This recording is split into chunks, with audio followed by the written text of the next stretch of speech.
नमस्कार. नवरात्रीच्या सर्व भाविकांना हार्दिक हार्दिक शुभेच्छा. आज आपण नवरात्री स्पेशल डांगर गुळाचे थालीपीठ बनवणार आहोत.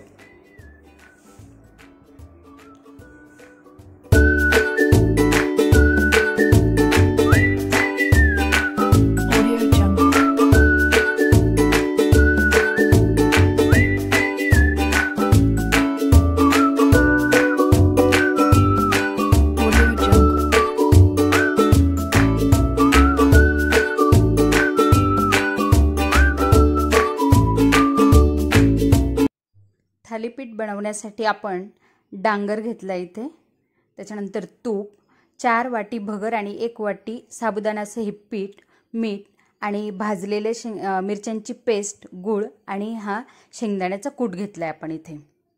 आता गॅसच्या मीडियम फ्लेमवर आपण कढई ठेवून त्यात थोडंसं तूप घातलं आहे. आपण तेल किंवा तूप कुठलंही घालू शकता. त्यातच आपण ही तुपामध्ये भाजलेल्या ज्या मिरच्या आहेत त्याची ही पेस्ट घेतली आहे.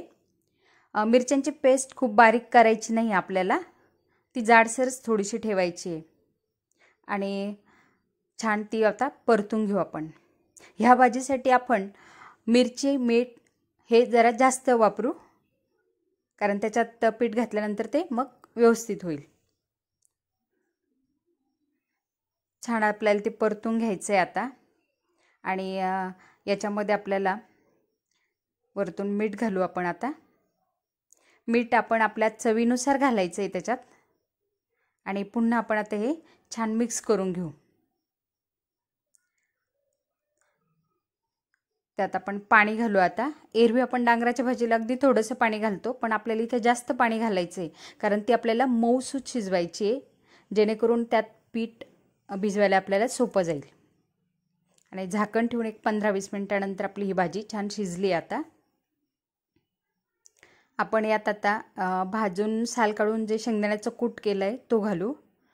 कूट खूप बारीक करायचं नाही आहे, तो दाणेदार पाहिजे, म्हणजे तो दाताखाली की छान लागतो.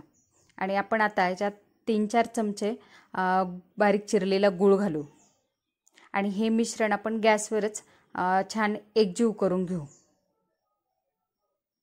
छान आता एकजीव झालंय ते. त्याला थोडंसं मॅश करून घेऊ आपण. आणि त्याच्यामध्ये आपण काय करू, पीठ घालून घेऊ भगरीचं. आणि छान त्याला मिक्स करण्यासाठी एका ताटात काढून ते आपण हाताने आता छान मळून घेऊ. थोडं सैल वाटतंय तर आपण त्याच्यामध्ये आणखी थोडंसं आता पीठ घालू. पीठ लागेल तसं घालायचं आहे आपल्याला याच्यामध्ये.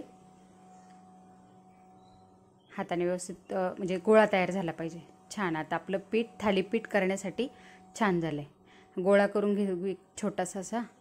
आणि ओल्या हाताने आपण तो गोळा काय करू आता थापणार आहोत. त्यासाठी मी आता खाली एक कपडा घेतला आहे ओला करून, आणि हाताला देखील पाणी लावून तो मी उंडा हातावर थापून घेतला आहे. आणि थापण्यापूर्वी आपण कपड्यावर एकदा पुन्हा पाणी घालून घेतलं आहे. आणि आता हलक्या हाताने आपण तो पिठाचा गोळा थापून घेऊ.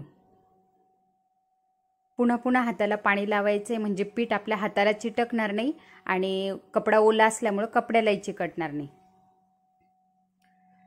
थालीपीठ थापताना कडेनी थापायचं आणि मग मध्ये जायचं, म्हणजे काय होतं की एकसारखं थालीपीठ थापलं जातं, जाड बारीक होत नाही.